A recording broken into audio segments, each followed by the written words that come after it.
Hubungan yang dekat butuh keterbukaan, bebas dari permainan psikologi untuk memanipulasi orang lain.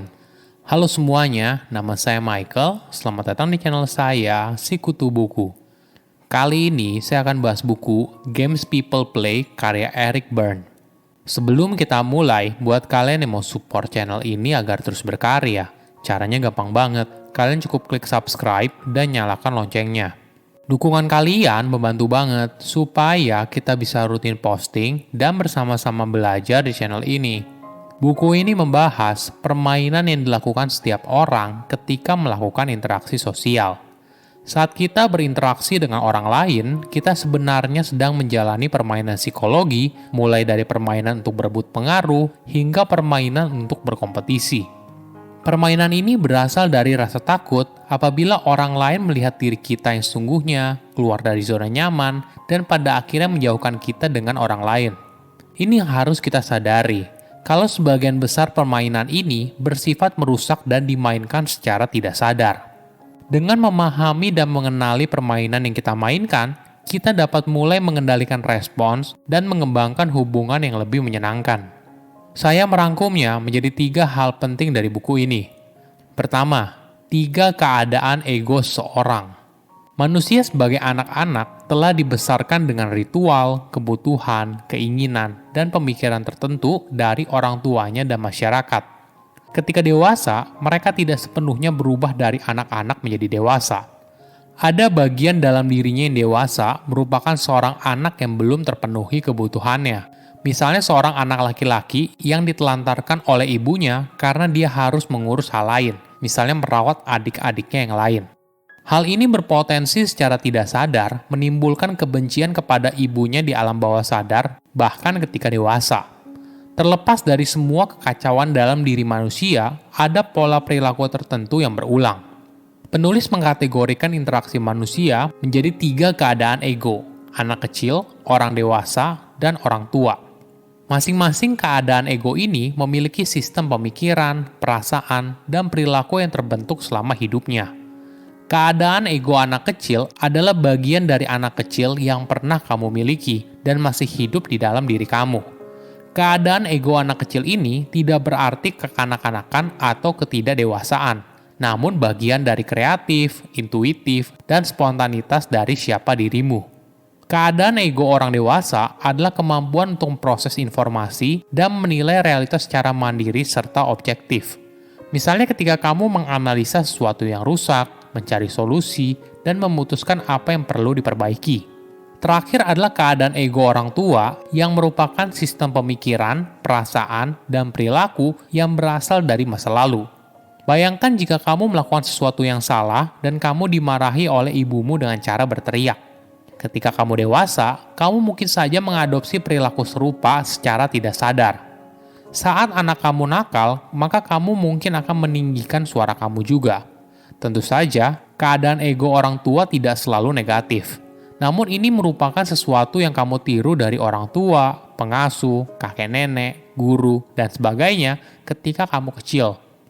Ketika kita berinteraksi dengan orang lain, penting untuk memahami ketiga ego ini. Misalnya ketika lawan bicara kamu bertindak dari keadaan ego anak-anak mereka. Reaksi alami kamu mungkin bertindak dengan keadaan ego orang tuamu. Jenis interaksi lain yang sangat umum terjadi ketika kedua orang berkomunikasi dengan keadaan ego orang dewasa. Kadang-kadang, mendeteksi keadaan ego seorang bisa sangat mudah. Misalnya ketika kamu sedang memarahi pasangan untuk mencuci piring atau merapikan tempat tidur. Ini adalah keadaan ego orang tua dan anak-anak. Namun dalam beberapa kasus, mungkin tampak seolah-olah orang bertindak dengan keadaan ego tertentu. Padahal sebenarnya mereka bertindak dengan keadaan ego yang berbeda. Kedua, permainan psikologi yang dimainkan banyak orang. Kita banyak menemukan permainan psikologi di berbagai interaksi sosial manusia. Misalnya dalam sebuah hubungan percintaan. Untuk bisa memiliki hubungan yang bertahan lama, maka kamu tidak hanya butuh cinta, tapi kalian harus bisa berkompromi satu sama lain. Banyak pasangan mulai melakukan permainan psikologi dengan pasangannya. Misalnya salah satu pasangan yang suka bilang jika bukan karena kamu. Contohnya begini, suaminya meminta istrinya untuk tidak bekerja dan menjadi ibu rumah tangga. Lalu istrinya berkata, Jika bukan karena kamu, saya mungkin saja sudah bersenang-senang dengan hidup saya. Contoh lain dari permainan psikologi dalam hubungan percintaan seperti ini. Seorang pria diberitahu kalau dirinya menderita MAH, tapi merahasiakan hal tersebut dari istri dan teman-temannya. Dia terus bekerja hingga suatu hari dia pingsan di tempat kerja. Ketika istrinya diberitahu kejadian tersebut, suaminya langsung berkata, "Nah, kamu lihat seberapa keras usaha yang saya coba."